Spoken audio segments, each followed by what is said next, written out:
கட்சிக்குள்ளே இருக்கிற ரெண்டு பிரிவுக்கு நடக்கிற போட்டி, நடக்கிற அந்த யுத்தம் தான் அலையன்ஸில் ஒரு பெரிய பிரச்சனையாக தெரியுதே தவிர, இது ஆக்சுவலி டிஎம்கேக்கும் காங்கிரஸுக்கும் நடக்கிற பிரச்சனையாக நான் பார்க்குறேன்.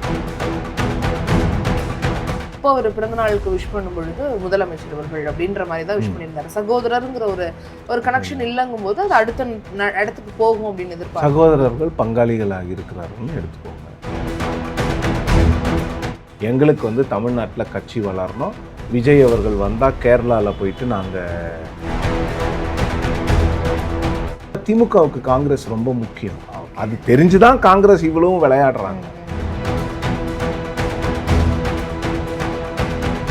பாய்தபிள் நேயர்களுக்கு வணக்கம். நான் பவித்ரா சேவியர். இன்றைய நேர்காணலில் நம்மோடு இணைந்திருக்கிறார் பத்திரிகையாளர் சிவப்பிரியன் அவர்கள். வாங்க வரட்ட பேசலாம். வணக்கம் சார். டிஎம்கே காங்கிரஸ்குள்ளே இருக்கக்கூடிய ஒரு பிரச்சனை அப்படிங்கிறது ஒரு சுமூகத்தை நோக்கி போகுது அப்படின்னு எதிர்பார்த்தோம். ஆனால் ஒரு வாரம் கேப் விட்டு திரும்ப ஒரு பிரச்சனையை கிளப்புறாங்க. திரும்ப ஒரு வாரம் கேப் விட்டு ஒரு 4 நாளில் திரும்ப ஒரு பிரச்சனையை கிளப்புறாங்க. அவங்க உண்மையாகவே கூட்டணியில் தான் இருக்காங்களா இல்லை பிரிஞ்சு வரக்கூடிய ஐடியாவில் இருக்காங்களா அப்படிங்கிற சந்தேகம் நம்ம எழுந்துக்கிட்டே இருக்குது. அதுவும் ஏஎன்ஐயில் மாறி மாறி தலைவர்கள் வெவ்வேறு விஷயங்களை சொல்கிறத நம்மளால் பார்க்க முடியுது. நேற்று பார்த்தோம் அப்படின்னா கிரீஷ் ஷோடங்கர் அவர்கள் சொல்லும் பொழுது நாங்கள் 25 சீட்டு அவங்க கொடுக்குறோன்னு சொன்னாங்க. நாங்கள் அதை ஒத்துக்கல, எங்களுக்கு என்ன வேணுங்கிறத நாங்கள் கேட்டிருக்கோம் அப்படிங்கிற ஒரு விஷயத்த சொல்கிறாரு. இன்னைக்கு அவர் பேசுகிற தோரணையில் அங்கே ஒரு பிரச்சனை இருக்குது, அது சுமூகமாக அப்படின்னு. இப்போ சில நிமிடங்களுக்கு முன்னாடி செல்வப்பிரந்தை அவர்கள் ஏஎன்ஐ கொடுத்துருக்க ரிப்போர்ட்டில் அவர் நாங்கள் நெகோசியேஷன் இருக்க தான் செய்யும், பட் எங்கள் கூட்டணி ரொம்ப ஸ்ட்ராங்காக இருக்குது, இது ஒரு நேச்சுரலான கூட்டணி, கொள்கை இல்லை கூட்டணி, நாங்கள் எப்படி பிரிஞ்சு போவோம், எல்லா சின்ன சின்ன கட்சிகளுமே ஒரு டிமாண்ட் வைப்பாங்க, அந்த மாதிரி நாங்களும் வைக்கிறோம், இது சகஜம்தான் அப்படின்னு ரொம்ப நார்மலாக சொல்கிறாரு. எதை நம்ம எடுத்துக்கிறது? நீங்கள் கேட்ட கேள்வியிலே பதில் இருக்குது. Selva Perunthagai old god of Congress, Girish Chodankar new god of Congress. இந்த ரெண்டு கட்சிக்குள்ளே இருக்கிற ரெண்டு பிரிவுக்கு நடக்கிற போட்டி, நடக்கிற அந்த யுத்தம் தான் அலையன்ஸில் ஒரு பெரிய பிரச்சனையாக தெரியுதே தவிர, இது ஆக்சுவலி டிஎம்கேக்கும் காங்கிரஸுக்கும் நடக்கிற பிரச்சனையாக நான் பார்க்கல. காங்கிரஸில் இருக்கக்கூடிய 2 ஜெனரேஷன்ஸ் ஆஃப் லீடர்ஸ்க்கு நடக்கக்கூடிய பிரச்சனையாக தான் இதை பார்க்குறேன். அதில் கூட ஆக்சுவலாக கூட்டணியை விட்டு வெளியில் வரணுமா வேணாமா அப்படிங்கிறது இன்றைக்கி கூட கேள்வி கிடையாது. இன்றைக்கி கூட அங்கே கேள்வி என்னென்னா எவ்வளவு சீட்டு கேட்டு பெறணுங்கிறது தான் கேள்வியாக இருக்குது. கூட்டணியை விட்டு வெளியில் வரணுமா வரக்கூடாதாங்கிறது அங்கே கேள்வியாக இல்லை. இப்போ கூட நீங்கள் எம்எல்ஏஸ் எல்லாம் ஃபோன் பண்ணி கேட்குறாங்க, டெல்லி ஹைகமாண்ட்லேருந்து ஒரு தகவல் இருக்குது. அந்த தகவல் கூட என்னென்னா எவ்வளோ சீட்டு கேட்கலாம், எவ்வளோ சீட்டுக்கு ஒத்துக்கலாம் அப்படிங்கிற ஒரு இடத்துல தான் எல்லாரும் பண்ணிக்கிட்டு இருக்கிறாங்க. ஸோ கிரீஷ் சோடங்கர் சொல்கிறது 25 சீட்டுக்கு நாங்கள் ஒத்துக்கலைங்கிறாரு வெளிப்படையாக ஏஎன்ஐயில். அது டிஎம்கே ஹைகமாண்டு கொஞ்சம் அப்செட்டாக இருக்கிறாங்க. நாங்கள் கொடுத்த நம்பர்ஸை அவர் எப்படி வெளியில் சொல்லலாம், பப்ளிக்காக அவர் ஏன் மீடியா கிட்ட பேசுகிறாரு அப்படின்னு. பட் காங்கிரஸ் முதல்ல இருந்தே இந்த இஷ்யூவை மீடியா மூலமாகவே அவங்க டிமாண்ட்ஸை வச்சு பழகிட்டாங்க இந்த 3 மாதமாக. ஸோ அதனால் அவங்க டிவிகேவை பற்றி ரொம்ப பெருமையாக கிரீஷ் மட்டும்தான் பேசுகிறாரு, அந்த கட்சியில் வேறு யாருமே பேசலை. ஸோ அப்போ என்னென்னா இது காங்கிரஸுக்குள்ளே நடக்கிற ஒரு பனிப்போர். மல்லிகார்ஜுன கர்கே, சோனியா காந்தி, இந்த 2 தலைவர்களுக்கும் ராகுல் காந்தி அவர்களுடைய டீமுக்கும் நடக்கிற பனிப்போராக தான் நான் எதிர்பார்க்குறேன். ஓகே, இது காங்கிரஸில் இப்போ ரொம்ப சிம்பிளுங்க. காங்கிரஸுக்கு ஒரு ராஜ்யசபா சீட் வேணும்னா நாளைக்குள்ளே இந்த அலையன்ஸை அவங்க ஃபிக்ஸ் பண்ணணும். எங்களுக்கு ராஜ்யசபா சீட்டெல்லாம் முக்கியம் இல்லை, எங்களுக்கு தமிழ்நாடு அசம்பிளி சீட்ஸும் முக்கியம் கிடையாது. எங்களுக்கு எங்கள் கட்சியை வளர்க்குறது மட்டும்தான் முக்கியம். அதுக்காக தமிழ்நாட்டில் கட்சி வளரணும். தமிழ்நாட்டில் கட்சி வளர்கிறதுக்காக நாங்கள் ஒட்டுமொத்த இந்தியாவில் இருக்கக்கூடிய இந்த இந்தியா அலையன்ஸோட க்ரெடிபிலிட்டி போனாலும் பரவாயில்லை, எங்களுக்கு தமிழ்நாட்டில் கட்சி வளரணும். விஜய் அவர்கள் வந்தால் கேரளாவில் போயிட்டு நாங்கள் அவரை கூட்டிகிட்டு போய் கேம்பெயின் பண்ணுவோங்கிற இந்த எண்ணத்துக்கு, இந்த குறுகிய எண்ணத்துக்கு காங்கிரஸ் வந்துட்டாங்கன்னா அலையன்ஸை விட்டு போயிடுவாங்க. இல்லை இது ஒரு குறுகிய எண்ணம், திமுக கிட்ட 30 எம்பிஸ் லோக்சபாவில் இருக்கிறாங்க, ராஜ்யசபாவில் 10 எம்பிஸ் இருக்கிறாங்க, அந்த ஒரு 40 ஸ்ட்ரென்த்தை நாம் எப்படி புறம் தள்ளி போக முடியும், இந்த 40 பேர் நமக்கு பாராளுமன்றத்தில் பாஜகவை எதிர்க்கிறதுக்கு ரொம்ப ரொம்ப அவசியம் அப்படின்னு நினச்சாங்கன்னா அலையன்ஸில் இருப்பாங்க. ஆனா இப்போ ராகுல் காந்தி அவர்களுமே ஒரு வெளிப்படையா எப்பவுமே விஷ் பண்றாரு. இப்போ ஸ்டாலின் அவர்கள் பிறந்த நாள் விஷ் பண்றாருன்னா ஒரு சகோதரர் அப்படிங்கிற வார்த்தையை எப்பவுமே பயன்படுத்துவாரு. வேற ஏதாவது விஷயங்களுக்கு பேசும்போது ஸ்டாலின் அவர்களும் என் சகோதரர் அப்படிங்கிற ஒரு பிரதர்ஹுட்ல 2 பேர் இருக்கிறாங்கன்றத பார்க்க முடியும். ஆனா இப்போ அவர் பிறந்த நாளுக்கு விஷ் பண்ணும் பொழுது முதலமைச்சர் அவர்கள் அப்படின்ற மாதிரி தான் விஷ் பண்ணியிருந்தாரு. சகோதரருங்கிற ஒரு கனெக்ஷன் இல்லங்கும் போது அது அடுத்த இடத்துக்கு போகும் அப்படின்னு எதிர்பார்க்க. சகோதரர்கள் பங்காளிகளாக இருக்கிறார்கள்னு எடுத்துக்கோங்க. அப்படிதான் எடுத்துக்கோங்க. பங்காளிகள் ஒன்றா தானே இருப்பாங்க. சகோதரத்துவம் இருக்காது. அது ரொம்ப வெளிப்படையா இருக்கு. அது வந்து அந்த பழைய ஒரு கெமிஸ்ட்ரி இருக்கிற மாதிரி தெரியல. ஏதோ ஒரு மனஸ்தாபம், ஏதோ ஒரு பிரச்சனை. ஏன் சீட்டுக்கு இவ்வளோ பிரச்சனை பண்ணுறாங்கன்னு காங்கிரஸ் கேட்குறாங்க. என்ன, நாங்கள் உங்களுக்கு எவ்வளோ முறை ஹெல்ப் பண்ணியிருக்கிறோம், 2 முறை உங்களை பிரதமர் வேட்பாளராக நாங்கள் தான் இந்தியாவில் எந்த கட்சியுமே வந்து சொல்லாத போது நாங்கள் தான் சொன்னோன்னு திமுக சொல்கிறாங்க. காங்கிரஸ் அதுக்கு நீங்கள் ஜெயிக்கணுங்கிறதுக்காக சொன்னீங்க, எங்களுக்காகவா சொன்னீங்கன்னு காங்கிரஸ் அதுக்கு எதிர்கேள்வி கேட்குறாங்க. திமுக இன்னொரு கேள்வி என்ன கேட்குறாங்க, நீங்கள் பிரதமராகக்கூடிய தேர்தலில் மட்டும் 10 சீட்டு வாங்கிக்கிறீங்க, எந்த பிரச்சனையும் இல்லாமல் அன்றைக்கி பிரச்சனை பண்ண மாட்டேன்றாங்க. எங்கள் தலைவர் இன்னொரு முறை முதல்வர் ஆகுது, வரலாற்றில் இதுதான் ஒரு பெரிய தருணம், இந்த தருணத்தில் நீங்கள் பிரச்சனை பண்ணலாமான்னு திமுக கேட்குறாங்க. இது இவங்களுக்குள்ளே கேட்டுக்கொண்டே இருக்கிறார்கள். பட் ராகுல் ஸ்டாலின் அவர்களுக்கு இடையே இருந்த அந்த இணக்கத்தில் வந்து சற்று சுணக்கம் ஏற்பட்டிருக்கிறது. அது ரொம்ப வெளிப்படையாக தெரியுது. அதில் வந்து எந்த மாற்று கருத்தும் இருக்கிற மாதிரி தெரியல. ஒரு வேளை அப்படியே இந்த அலையன்ஸ் கண்டினியூ ஆனாலும் கூட கண்டினியூ ஆகுங்கிறது தான் என்னுடைய கருத்து. இது வந்து நேஷ்னல் பாலிட்டிக்ஸை மைண்டில் வச்சுக்கிட்டு நிச்சயமாக இந்த அலையன்ஸை எப்படியாவது சேவ் பண்ணிடுவாங்க. இல்லை, கிரவுண்ட் லெவலில் ஒர்க் அவுட் ஆகுமான்னா, கிரவுண்ட் லெவலில் போய் வேலை செய்கிறதுக்கு காங்கிரஸில் ஆள் இருந்தால் மட்டும்தான் அது ஒர்க் அவுட் ஆகாது. அங்கே பெருசாக கிரவுண்ட் லெவலில் போய் வேலை செய்கிறதுக்கு ஆள் இல்லை. காங்கிரஸ்க்கு 4% ஓட்டு இருக்குல்ல, அவங்க ஓட்டர்ஸ் தான், அவங்க கேடர்ஸ் கிடையாது. ஓகே, அந்த ஓட்டர்ஸ் காங்கிரஸுக்கு ஓட்டு போடுறவங்க எல்லாருமே ஓட்டர்ஸுங்க. அதில் 1% ஒர்க்கர்ஸ் இருப்பாங்க, இல்லை 1.5% ஒர்க்கர்ஸ் இருப்பாங்க. நான் இன்னொரு கேள்வி கேட்குறேன். எலெக்ஷன் கமிஷனுடைய அஃபீஷியல் டேட்டா படி தேமுதிகவை விட கீழே தான் இருக்குது காங்கிரஸ் வந்து number of booth level agents. BJP வந்து 3வது இடத்துல இருக்குது, தேமுதிக 4வது இடத்துல இருக்குது, 5வது இடத்துல காங்கிரஸ் இருக்குது. இத்தனைக்கும் 15 வருஷம் தமிழ்நாட்டில் சுதந்திரத்துக்கு பிறகு ஆண்ட கட்சி. 1952 முதல் 1967 வரை ஆண்ட கட்சி. 89 வரைக்கும் 22% வச்சுக்கிட்டு இருந்த கட்சி. 2005 ஆரம்பிக்கப்பட்ட ஒரு கட்சி. அந்த கட்சிக்கு இன்றைக்கி 1% தான் ஓட்டிருக்கு. அந்த கட்சியை விட பூத் லெவல் ஏஜென்ட்ஸை கம்மியாக வச்சுருக்கிறாங்க. அப்போ இவங்க எப்படி கிரவுண்ட் லெவலை பற்றி, கேடர் லெவலில் பற்றி பேசலாம்? இவங்க வேலை செய்யாமல் அடுத்தவங்கள அதிமுகவோ திமுகவோ இவங்களை நம்பியே இந்த கட்சி இருந்துட்டு இன்றைக்கி கூட பாருங்கள், பிஜேபி மாதிரி நாங்கள் வெளியில் போயிட்டு தனி ஒரு அணி அமைப்போம்னு சொல்கிற தைரியம் வருதா அவங்களுக்கு? நாங்கள் திருப்பி விஜயோட போவோம். ஆமாம், அதுதான் அவர் சொல்லியிருந்தாரு. அவங்க ரொம்ப யங்கா இருக்காங்க, எனர்ஜெட்டிக்கலாக இருக்காங்க, இன்னும் ப்ராசஸ் போயிட்டு இருக்கு, அவங்க எங்கள்கிட்ட கேட்டுகிட்டே இருக்காங்க. ஆமாம், அவங்க கேட்டுகிட்டே இருக்காங்கல்ல. அவங்க எப்போ கேட்டாங்க சொல்லுங்க அவரை.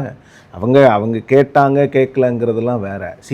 அலையன்ஸை விட்டு போனோன்னா நீங்கள் ஈஸியாக போயிடலாம். போக முடியாதுங்கிறதுக்காக தான் இவ்வளவும் பண்ணிக்கிட்டு இருக்கிறாங்க.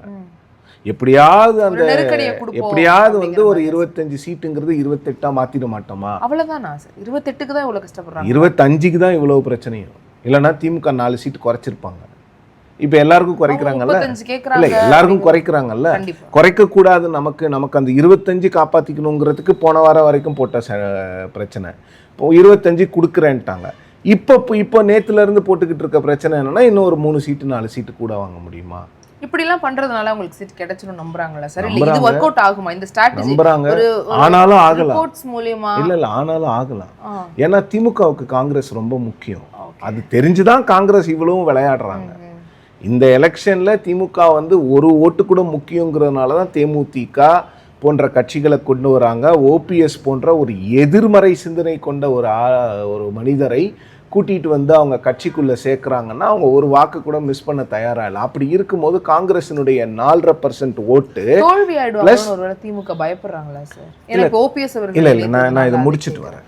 இதில் என்னன்னா, தோல்விங்கிறதெல்லாம் எல்லா கட்சிகளுக்கும் சகஜமான ஒரு விஷயம். இங்கே தோல்வி பயம் அப்படின்னு நீங்கள் எடுத்துக்கிட்டாலும் கூட வெற்றி பெறணுங்கிறது தான் என்ன, அது எல்லா கட்சிக்குமே உண்டு. பாஜகவை பொறுத்த வரைக்கும் 2014 அவங்களுக்கு தெரியும் மோடிக்கு அவ்வளோ பெரிய வேவ் இருக்குன்னு. இந்தியாவில் எந்த மாநிலத்திலையும் அவங்க கூட்டணி இல்லாமல் போகவே இல்லை. கூட்டணிக்கு வரமாட்டேன்னு சொன்ன தலைவர்கள்கிட்டலாம் போய் உட்காந்து கன்வின்ஸ் பண்ணி கூட்டணிக்கு கொண்டு வந்தாங்க. தோத்துற போகிறவங்கள எப்படியாவது ஜெயிக்கணுன்ற எண்ணத்தில் 2019 அதே மாதிரி தான் அதிமுகவோட இங்கே கூட்டணி வைக்கிறாங்க. ஆந்திராவில் கூட்டணி உடஞ்சி போச்சு. மற்ற மாநிலங்களில் போய் வலிய நிறைய பேரை கூட்டிகிட்டு வந்து கூட்டணி வைக்கிறாங்க. தோற்று போயிடுவாங்கன்றது எண்ணத்துக்காக வைக்கிறாங்களா? அலையன்ஸை எக்ஸ்பேண்ட் பண்ணுறாங்க. போட்டிகள் அதிகமாக வாக்கு சதவீதம் அந்த வித்தியாசம் வந்து குறைய அந்த வாக்கு வித்தியாசத்தை நாம் எடுக்கணும் அப்படிங்கிறது தான். இதை தோல்வி பயமாக எடுத்துக்கணும்னா எடுத்துக்கலாம். ஓகே, இப்போ அவங்க வந்து இப்போ என்டிஏ வந்து எல்லா கட்சியும் கூட்டிகிட்டு வராங்க, அவங்களுக்கும் தோல்வி பயமா? இப்போ விஜய் காங்கிரஸை கூப்பிடுறாரு, விஜய்க்கு தோல்வி பயமா? கூட்டணியை சேர்த்தாலுமே அன்புமணி சொல்றாருல சார், குவாலிட்டி தான் முக்கியம், குவான்டிட்டி முக்கியம் கிடையாது. திமுக கூட்டணியில இருக்கிறதெல்லாம் வெறும் குவான்டிட்டி தான், கவுண்ட் அவங்க அதிகப்படுத்திட்டே இருக்காங்க தவிர அதுல வந்து பொறுத்த வரைக்கும் குவான்டிட்டி ரொம்ப முக்கியம். ரொம்ப குவாலிட்டியான எலெக்ஷனை பொறுத்த வரைக்கும் குவான்டிட்டி ரொம்ப முக்கியம். ஏன்னா ஒவ்வொரு கட்சியும் ஒவ்வொரு செட் ஆஃப் ஓட்டர்ஸை கொண்டு வந்துக்கிட்டே இருப்பாங்க உள்ள. குவாலிட்டியை வச்சுக்கிட்டு நீங்கள் எலெக்ஷன் கண்டெஸ்ட் பண்ணலாம், மேடைகளில் ரொம்ப பிரமாதமாக பேசலாம், நீங்கள் பெரிய ஒரு பெர்செப்ஷன் கொண்டு வரலாம். ஓட்டு போடணுங்க, அதுக்கு குவான்டிட்டி ரொம்ப முக்கியம். அதை தான் திமுக பண்ணுறாங்க. திமுகவுக்கு ஒரு பயம் இருக்கிறது. இன்னொன்று வந்து அவங்க கடந்த முறை விட பெரிய வெற்றி பெறணுன்ற ஒரு எண்ணத்துலையும் இருக்கிறாங்க. மெஜாரிட்டியாக வரணும். இன்னொன்று வந்து மெஜாரிட்டியாக வரணும்னு 125 சீட்டுக்கு குறையாமல் திமுக மட்டும் ஜெயிக்கணுன்ற எண்ணத்தில் திமுக இருக்கிறாங்க.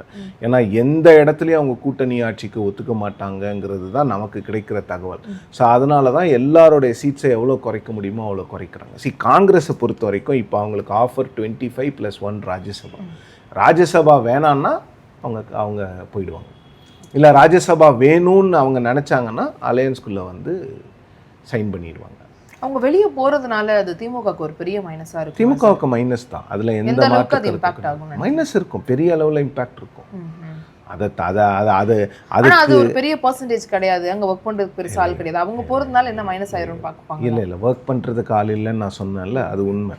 ஆனா அவங்களுக்கு ஓட்டு இருக்குல்ல, 4% ஓட்டர்ஸ். அவங்க அந்த 4% ஓட்டர்ஸ் மட்டும் கிடையாது. ராகுல் காந்தி அப்படி இல்லை காங்கிரஸ் அப்படிங்கிற இமேஜ். இப்போ ராகுல் காந்தி வரலன்னா கூட தமிழ்நாட்டுக்கு ஒரு வேலை வராமல் வச்சிடறாருன்னு வச்சுக்கோங்க. இல்லை ஒரே ஒரு இடத்துக்கு மல்லிகார்ஜுன கர்கே வருவார். காங்கிரஸ் இருக்குங்கிற ராகுல் காந்தியினோட முகமும் மல்லிகார்ஜுன கர்கே சோனியா காந்தியினோட முகமும் போஸ்டரில் இருக்கும்ல. காங்கிரஸ் இவங்க கூட்டணியில் இருக்குல்ல, அது வந்து செக்குலர் ஃபோர்ஸஸ்க்கு வந்து ஒரு பெரிய பூஸ்ட்டை கொடுக்கும். திமுகவும் காங்கிரஸும் ஒன்றா இருக்கும் போது ஸோ இவங்களுக்கு ஓட்டு போடலாம். Congress brings a lot to the table. அதெல்லாம் விஜய்க்கு காங்கிரஸ் போயிட்டாங்கன்னா விஜய்க்கும் அதெல்லாம் பாதியாக ஸ்ப்ளிட் ஆகும்போது அப்போ டிஎம்கேக்கு போக வேண்டிய ஓட்டு ஸ்ப்ளிட் ஆகும்போது என்ன ஆகும்? அங்கே தான் டிஎம்கே பயப்படுறாங்க. டிஎம்கேக்கு தெரியும் காங்கிரஸோட வேல்யூ என்னன்னு. இவங்க ஐடி விங்கில் என்ன வேணாலும் பேசலாம், 2ஆம் கட்ட தலைவர்களை என்ன வேணாலும் பேசலாம், பட் காங்கிரஸை விட்டுறக்கூடாதுங்கிற எண்ணத்தில் தான் முதலமைச்சர் இருக்கிறார். இப்போ இவங்க வந்து உள்ள பிரச்சனை போயிட்டே இருக்குல்ல சார். இப்போ மேலே ஒரு வேளை நீங்கள் சொல்கிற மாதிரி அவங்க கண்டிப்பாக கூட்டணி இருக்குது, அதில் பார்கெயின் தான் போயிட்டு இருக்கு அப்படின்னாலும் இல்லை, அப்படிதான் இந்த நிமிடம் வரை இருக்கு. ஓகே, அப்படி இருக்குங்கும்போது காங்கிரஸுக்கு ஒர்க் பண்ணுறதுக்கு ஆள் இல்லைனாலும் திமுகவுக்கு வேலை பண்ணுறதுக்கு ஆள் இருக்கு. இப்போ 25 இடமோ 28 இடமோ அத்தனை இடத்துலையும் திமுக இறங்கி வேலை செய்யணும். இப்போ திமுகவில் இருக்கக்கூடிய தொண்டர்களும் ஒர்க் பண்ணக்கூடிய கேடர்ஸுமே வந்து காங்கிரஸ் நிற்கிற இடத்துல வேலை பார்க்கலன்னு வச்சுப்பாங்க. ஏன்னா ஒரு அதிருப்தியில இருக்காங்க, இல்லை அவங்க நிற்கணும்னு வேண்டிய இடத்துல. ஏன்னா அவங்களுக்கு காங்கிரஸோட எம்எல்ஏஸ் தேவை. இது அவங்க எலெக்ஷன் இல்லைங்க. அதனால தான் காங்கிரஸ்காரங்களும் இவ்வளவு ஜாலியாக இருக்கிறாங்க. அவங்களுக்கு நம்ம வேணும், இது ஸ்டாலின் அவர்களோட எலெக்ஷனு, நமக்கு என்ன போச்சு, what are we going to lose அப்படிங்கிற எண்ணத்தில் தான் காங்கிரஸ் இருக்குது. அவங்களுக்கு என்னென்னா நம்ம 25 சீட்டு வாங்கினாலும் சரி 27 வாங்கினாலும் சரி திமுககாரங்களை நம்மளை ஜெயிக்க வச்சுருவாங்க. ஏன்னா திமுகவுக்கு இது ரொம்ப முக்கியமான எலெக்ஷனு. திமுகவுக்கு இவங்க தேவை. அதனால் அதை காங்கிரஸ் வந்து அட்வான்டேஜாக யூஸ் பண்ணுறாங்க. அப்போ காங்கிரஸ் நிற்கிற இடத்துல திமுகவுக்கு ஓட் பண்ணுற ஓட்டர்ஸ் இருப்பாங்கல்ல, பண்ணுவாங்கங்க, ஓட் போட்டு தான் ஆகணும். திமுக போய் வேலை செய்யும். செய்திகளில் ஒரு இம்பாக்ட் அதெல்லாம் கலைச்சிருவாங்க. அதெல்லாம் ஒன்ஸ் பவர் வந்து பாய்சன் மட்டும் இல்லை, பவர் வந்து பசையும் கூட. ஒரு பக்கம் பாய்சன்னா இன்னொரு பக்கம் அது கம்மு. அது வந்து எல்லாரையும் ஒன்றிணைக்கும். அது வந்து மேக்னெட். அது பவர் இருக்குது. என் கட்சிக்கு இப்போ இங்கே காங்கிரஸ் ஜெயிக்கிறதுனால என் கூட்டணிக்கு ஒரு சீட்டு ஏறும். இன்னொன்று வந்து நாளைக்கு ஒரு வேளை எங்களுக்கு மெஜாரிட்டி வரலன்னா காங்கிரஸ்காரங்க வந்து நிற்பாங்கன்னு திமுககாரங்களுக்கு தெரியும்ல, அதுக்காகனாலும் போய் வேலை செய்வாங்க. ஓகே, அந்த தைரியத்தில் தான் காங்கிரஸ் இவ்வளவும் பண்ணிக்கிட்டு இருக்காங்க. இப்போ பட் ஆனால் அவங்க டிவி கேட்க போயிட்டாங்கன்னா இவங்க தான் வேலை செய்யணும். காங்கிரஸ்காரங்க. அது ரொம்ப கஷ்டம் அவங்களுக்கு. இப்போ அவங்க ஒருவேளை தாவைக்காக்கு இது போறாங்கன்னா வந்து அங்க ஒர்க் பண்றதுக்கு ஆள் இல்ல இல்ல. கிண்டல் கிடையாது. காங்கிரஸ்ல வந்து பிரச்சனை என்னன்னா, அவங்க வந்து எத்தனை கூட்டம் போட்டிருக்காங்கன்னு கேட்டா அதுக்கு பதில் சொல்ல மாட்டேங்கிறாங்க. இந்த அரசை எதிர்த்து எத்தனை போராட்டம் பண்ணியிருக்கிறீங்க, இல்லை பாஜகவை எதிர்த்து தமிழ்நாட்டில் காங்கிரஸ் நடத்திய போராட்டங்கள் எத்தனை? திமுக நடத்தின போராட்டத்தை விட கம்மி. அப்போ நீங்கள் கட்சியாக நீங்கள் எப்போ வளரணும்? போராட்டங்களுக்கு மக்கள்கிட்ட போனால் தானே வளருவீங்க. தேர்தலுக்கு 3 மாதத்துக்கு முன்னால் வந்து எங்களுக்கு இவ்வளோ சீட்டு கொடுங்க, மந்திரியாக இருந்தால் மட்டும்தான் கட்சி வளருமா? நிச்சயமாக மந்திரியாக ஆகிறவங்களால கட்சி வளராதுங்க. கீழே உள்ளாட்சியில் இருந்து தான் எப்போவுமே கட்சி வளரும். லோக்கல் பாடிஸ் தான் ஸோ முக்கியம். காங்கிரஸை பொறுத்த வரைக்கும் அவங்க என்ன வேணாலும் டிசிஷன் எடுப்பாங்க. அந்த டிசிஷன் அந்த கட்சியினர் அதை ஏற்றுப்பாங்களா ஏற்றுக்க மாட்டாங்களாங்கிறது அதில் கருத்து சொல்கிறதுக்கு நமக்கெல்லாம் ஒன்றும் பெரிய ஒரு கருத்து கிடையாது. பட் காங்கிரஸுக்கு வந்து 2 ஆப்ஷன் தான். தமிழ்நாடு ரொம்ப முக்கியமாக, அகில இந்திய அளவில் காங்கிரஸுக்கு வந்து இந்தியா அலையன்ஸ் ரொம்ப முக்கியமாங்கிற ஒரு புள்ளியில் தான் இந்த அலையன்ஸோடைய ஃபேட் இருக்குது. இல்லை எங்களுக்கு தமிழ்நாடு தான் ரொம்ப முக்கியம்னு அவங்க முடியும். ஆல் இந்தியாவிலலாம் எங்களுக்கு திமுகலாம் தேவையில்லை, நாங்கள் இப்போ திரிணாமுல் காங்கிரஸ் எங்களை கழட்டி விட்டாங்க, அந்த மாதிரி திமுகவும் எங்களை கழட்டி விட்டாலும் நாங்கள் தனியாக 100 பேரை வச்சு பார்லிமெண்ட்டில் பார்த்துப்போன்னு அவங்க நினச்சாங்கன்னா அவங்க கூட்டணியை விட்டு விலகிடுவாங்க. பட் கூட்டணியை விட்டு அவங்களா தான் விலகுவாங்களே தவிர திமுக அவங்கள விலக்காது. அந்த ஸ்டாண்ட் எடுக்கவே வாய்ப்பு இல்லை. அந்த ஸ்டாண்ட் திமுக எடுக்கும். ஆனால் இப்போ தேமுதிகவெல்லாம் சேர்த்துட்டாங்கும் போது காங்கிரஸ் போனாலும் பரவாயில்லைங்கிற ஒரு இடத்துல இருக்காங்களா? இல்லை, காங்கிரஸை எந்த கட்சியால் ரீப்ளேஸ் பண்ணுறது கஷ்டம்.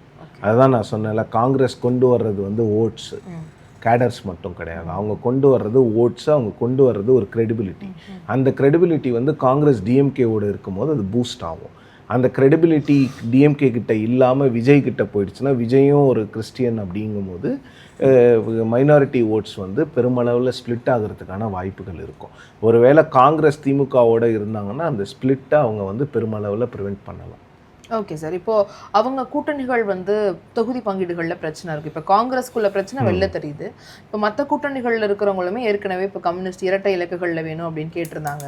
திருமாவளவன் அவர்களும் ஏற்கனவே இருந்ததை விட அதிகமான ஷீட்ஸ் கேட்பார், அதுவும் தேமுதிக கொடுக்கறத விட அதிகமாக இருக்கணும்னு எதிர்பார்ப்பார். ஏன்னா அத்தனை ஆண்டுகள் அவங்க ஒன்றா இருக்காங்க. இப்போ இது எல்லாத்தையும் மேனேஜ் பண்ணணும்ல சார். ஒவ்வொரு கட்சியும் சாட்டிஸ்ஃபை பண்ணி அவங்க ஒரு அவங்க நிற்க வேண்டிய இடங்களை கரெக்டாக சூஸ் பண்ணி நின்றுவாங்களா, இல்லை இது ஒரு நெருக்கடி தானே இந்த தேர்தலில் திமுகக்கு? திமுகவை நெருக்கடிங்கிறது இப்போ விடுதலை சிறுத்தைகள்லேருந்து எல்லா கட்சிகளுமே திமுக கொடுக்குற சீட்ஸை இல்லை அவங்கக்கிட்ட பேசி 1-2 எக்ஸ்ட்ரா வாங்கிடுவாங்க. அவங்கள பொறுத்த வரைக்கும் அவங்க ரொம்ப தெளிவாக இருக்கிறாங்க. இன்றைக்கி திருமாவளவன் அவர்களோட ஸ்டேட்மெண்ட் பார்த்திங்கன்னா, இது வந்து ரொம்ப ஒரு டிஃப்ரெண்ட்டான ஒரு தேர்தல், பாஜக உள்ளே வரணுமா வரக்கூடாதான்னு முடிவு பண்ணுற தேர்தல் அப்படிங்கிற ஸ்டாண்டை திருமாவளவன் எடுக்கிறார். கடந்த முறையும் திருமாவளவன் தான் இந்த ஸ்டாண்டை எடுத்தார். நாங்கள் திமுக கொடுக்குற சீட்ஸை நாங்கள் வாங்கிப்போம், ஏன்னா எல்லாமே சீட்ஸு, இதெல்லாம் எம்எல்ஏ ஆகக்கூடிய சீட்ஸு, இது வெறும் சீட்டு கிடையாதுன்னு என்கிட்ட கொடுத்த நேர்காணலில் சொன்னார் திருமாவளவன். ஸோ அவர் ஒரு ஸ்டாண்ட் எடுத்துட்டார். அவருக்கு கடந்த முறையை விட ஒரு 2 சீட் அதிகமாக கொடுக்கறதுக்கான வாய்ப்புகள் இருக்குது. மற்றவங்கள டிஎம்கே ஓரளவுக்கு மேனேஜ் பண்ணிடுவாங்க. அவங்களால இப்போதைக்கு மேனேஜ் பண்ண முடியாத ஒரே கட்சியாக காங்கிரஸ் மட்டும்தான் இருக்குது. Okay sir. இப்போ இந்த கூட்டணி இந்த அளவுக்கு ஸ்ட்ராங்காக இருக்காங்க. இப்போ மோடி அவர்கள் வந்து போயிருந்தார், அவர் நிறைய விஷயங்கள் பேசியிருந்தார். என்டிஏ கூட்டணி தான் அடுத்த ஆட்சி அமைக்கும் அப்படின்னு ரொம்ப ஸ்ட்ராங்காக பேசியிருக்காரு. அந்த ஒரு அவருடைய வருகை, அவருடைய பேச்சு அப்படிங்கிறது இம்பாக்டாக இருக்குமா இந்த தேர்தலில்? ஏன்னா நிறைய பேர் வந்து ஒரு விமர்சனம் வைக்கிறது, எதிர்கட்சியில் எத்தனை முறை மோடி அவர்களும் அமித்ஷா அவர்களும் தமிழகம் வராரோ அந்த அளவுக்கு எங்களுக்கு வெற்றி வாய்ப்பு இருக்குது அப்படிங்கிற மாதிரி திமுக கூட்டணிகள் சொல்கிறாங்க. அந்த மாதிரியான வாய்ப்பு இருக்கா, இல்லை இது ஒரு பாசிட்டிவ் இதான? பிரைம் மினிஸ்டரும் அவங்க வந்து பாஜகவுக்கு எந்த அளவுக்கு உழைக்க முடியுமோ அந்த அளவுக்கு உழைக்கிறாங்க. அவங்களுடைய அஜெண்டா என்னன்னா, மக்கள் ஏற்றுக்கிறாங்களோ இல்லையா, நம்ம கடமையை செய்வோம், ஒரு கட்டத்தில் ஏற்றுப்பாங்க அப்படிங்கிறது தான். நீங்கள் பார்த்தீங்கன்னா அவங்க வந்து தேர்தலை மட்டுமே குறியாக கொண்டு நடத்தப்படுகின்ற கட்சி அது. நீங்கள் பாருங்கள், அவங்க வந்து எந்த அளவுக்கு வந்து பிரதமர் எத்தனை முறை வந்திருக்கிறார் தமிழ்நாட்டுக்கு, அமித்ஷா எத்தனை முறை வந்திருக்கிறார். 40க்கு 40 வாங்கினாங்க இந்தியா அலையன்ஸ் தமிழ்நாட்டில். ராகுல் காந்தி எத்தனை முறை வந்தார் 2024 தேர்தலுக்கு அப்புறம்? ஒரு முறை கூட இன்னும் தமிழ்நாட்டுக்கு வரல. நீல்கிரிஸ்க்கு ஒரு இடத்துக்கு வந்தார், ஸ்கூல் ப்ரோக்ராமில் பேசிட்டு போயிட்டார். ஸோ இப்படி தான் இருக்கிறாங்க காங்கிரஸில்.